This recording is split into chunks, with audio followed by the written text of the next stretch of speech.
Hi folks, welcome to the Prepared Homestead. This is Travis. Thank you all for stopping by to watch. Wanted to talk again today about the economy because, of all the things that's going on right now, that may be one of the biggest things that we really have to face. I mean, there's certainly a lot of stuff that we're all keeping our eyes and ears tuned to because we know that things are changing pretty fast. But this whole economy stuff, inflation of goods, and then trickling down from there, supply chains and, manufacturing, the movement of goods, logistics, all that kind of stuff. It's really kind of all lumped together in one big ball. I mean, there's obviously all this other stuff of, door to door and, monitoring and censoring your text messages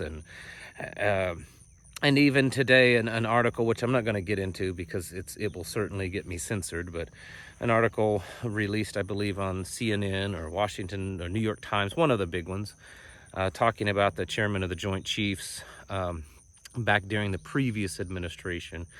And basically, if you read through the article, it's really the disdain that he and the military have for people of patriot mindset, I guess. Anyways, there's a lot of that kind of stuff happening too, but this whole economy stuff, this is quite serious, and I think that a lot of people, and I've said something like this before, I think that most of the average American sees it as, well, it's a little hiccup. And then they hear what they're being told on TV and the news or by a politician that, it's temporary, it's transitionary, it'll bounce back, the economy will do a V-shaped recovery, and all these terms that we've heard. And we want to believe that. And I think so many times when we're, this is part of that manipulation, that when we're told one thing and another thing is actually happening, but we're told the one thing over and over and over and over again, it becomes pretty easy for a lot of people to just believe the thing that they're told and not actually look at the reality that's around them. Kind of like how the health crisis is, something to really be worried about when, and that's what they're telling us, when the reality around us isn't really that. Anyways, something I talked about a few times last week because we've had such a rough run with vehicles, and both vehicles died, and we were struggling to try to get something, and we have something now. We finally have a running vehicle, and it's running really good for a 20-year-old truck. It's kind of amazes me how good the thing's running, but it was really babied. It's low mileage for its age, and good condition, but it's just, I'm quite impressed with the quality of the vehicle considering a 20-year-old Dodge. But we talked about last week a few times the increased prices in used cars. And at the time, I think I quoted somewhere around 30% price increase, but that was because of the information that I had was like from back in April or May or something like that. Some recent numbers came out on used car prices. They're 45% inflated. That's right, used car prices are 45% inflated, the highest they've ever been. The most inflated prices on used cars that they have ever been. And this isn't the only thing out there that's experiencing numbers like this. Of course, we've seen lumber prices over the past year be 200-300% higher than what they should be, and they've come down a smidgen. I know that lumber prices on the trade, for the commodity of lumber has come down, the value, but the actual prices in the store haven't dropped like a rock quite yet, but they have come down a little bit. But we are still seeing large amounts of the goods that you and I purchase either inflated in price or lacking of supply, or both. I was told by someone when it comes to lumber a couple of weeks ago, I believe, and they have a relative, I can't remember all the details, but they have a relative that works for Lowe's and higher up, I think more in the executive or in the big corporation, not just a singular store. And they were saying that they have warehouses packed full of lumber, and they're doing it on purpose to push the price of lumber up. I don't know why. I don't know who is telling them to do that, or if it's just something that they're doing, but pretty much everyone else is doing it. So it would make me believe, if this is true, I cannot confirm, if it's true, then it does sound like that there's someone above all these lumber yards kind of pushing this agenda to do that, if in fact it's true. And it does kind of, I would believe it, because there's just no possibility really of a shortage. I've spoken to too many people that work in the lumber industry on the end of, cutting the trees down and processing it into lumber, and they tell me that there's not really been any kind of shortage. I mean, there's definitely been times that they've had to slow down because of shutdowns of labor and shortages of labor, but the actual amount of lumber that they're putting out has been still pretty well. They've put out a lot. We're seeing shortages and increase in prices and just everything. I mean, it's all across the board. And of course, we're seeing the term inflation used more.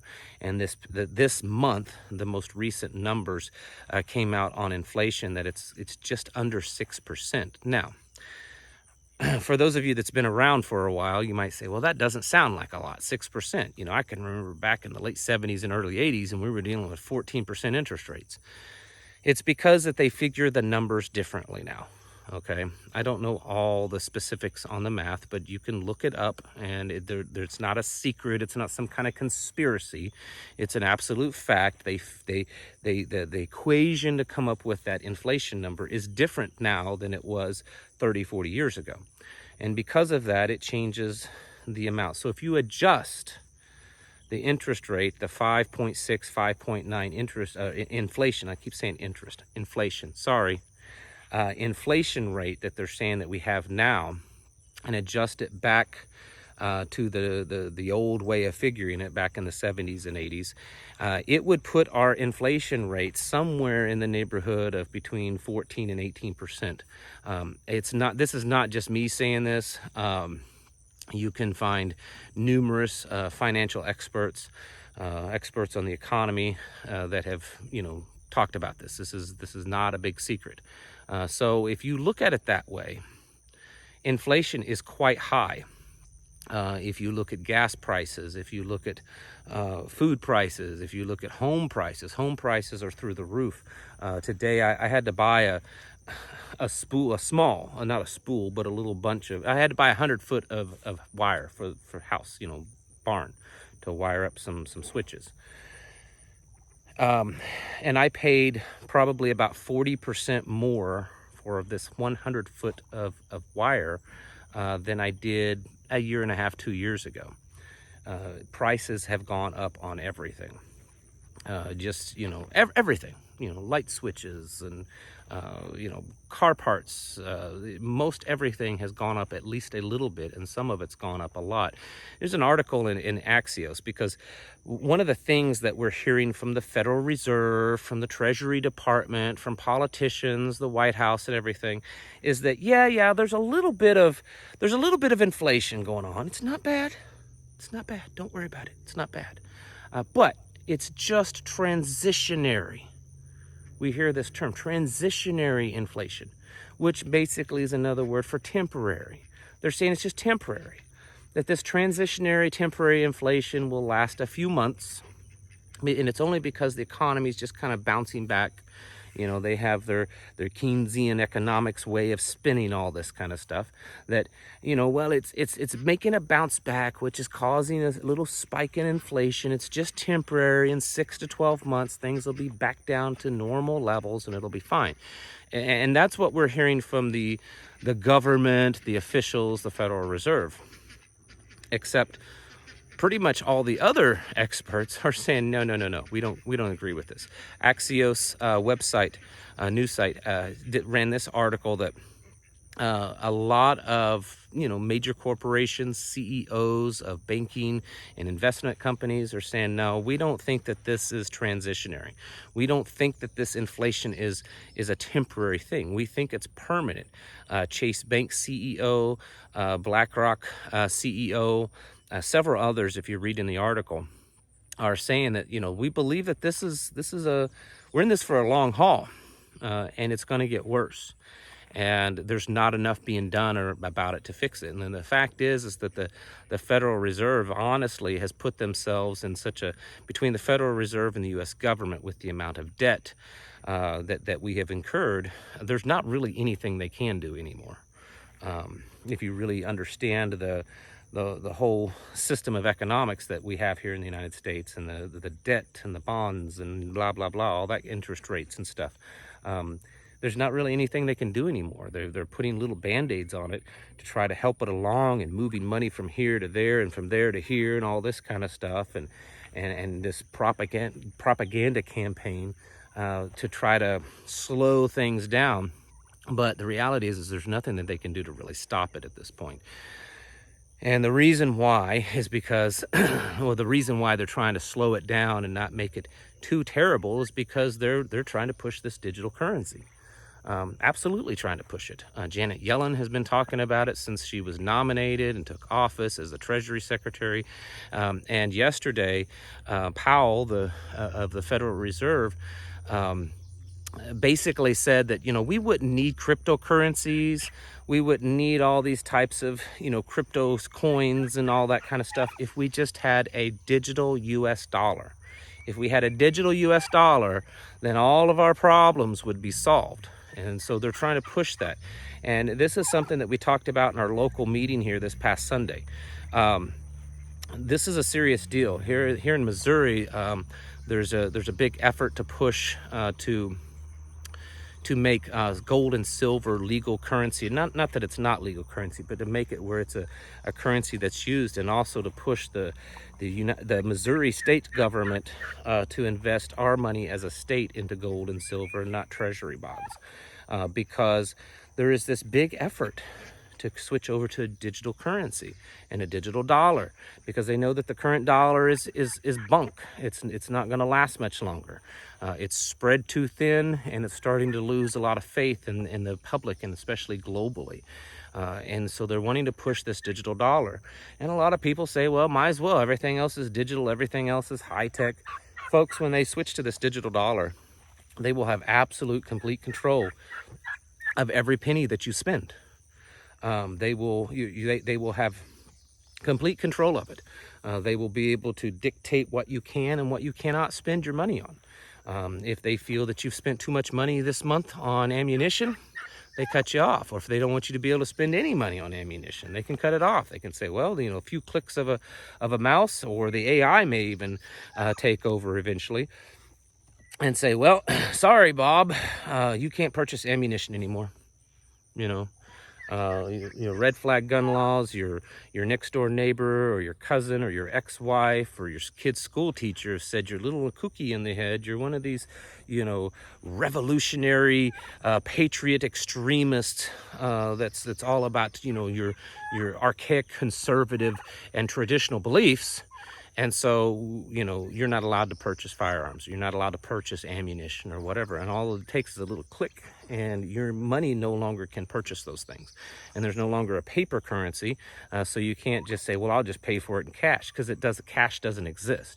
The only thing that would exist would be an old-fashioned bartering with someone, and then that would most likely become illegal.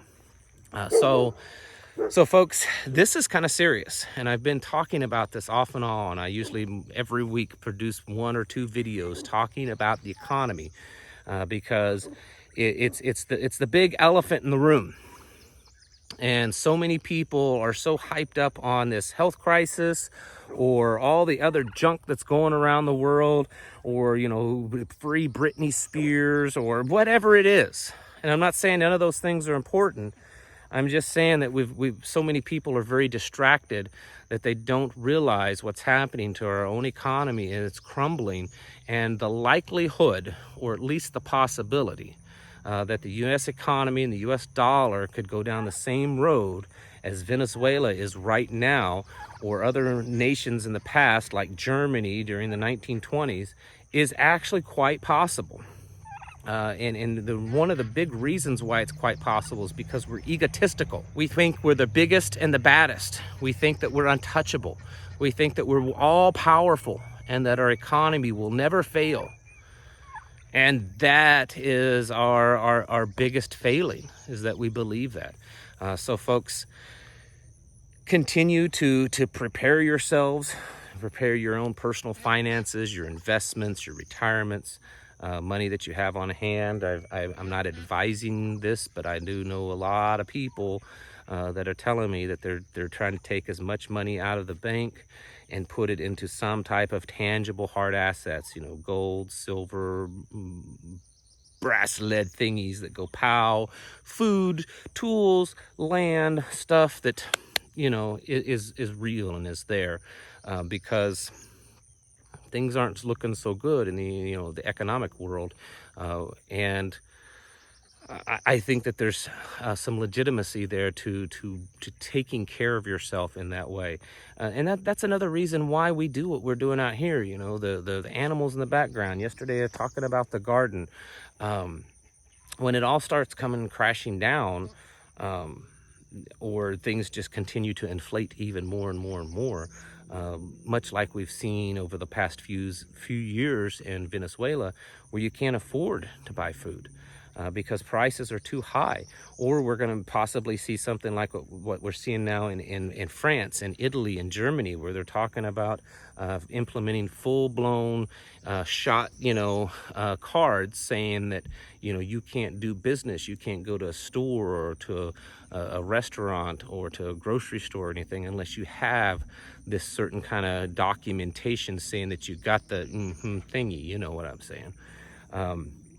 So being able to provide for your own, well-being, your own food is very important, folks. So keep on keeping on with the prepping. Get your mind in order, get your house in order, prepare yourself mentally, physically, and spiritually, because this isn't just a mental battle. It's not just a physical battle. It's also a spiritual battle. It's all of those combined. And we must continue to get ready, because the whole world is changing. The Great Reset that we've talked about for months now, for over a year, well, it's happened. We are living in the midst of the Great Reset. Okay, this isn't something that might happen in the future. It's something that's already happened, and we're living through it. And now it's how we learn and change and switch gears so that we can adapt to live and survive through this Great Reset and come out on the other end unscathed as much as possible. All right, folks, thank you all for watching. Catch you in the next video.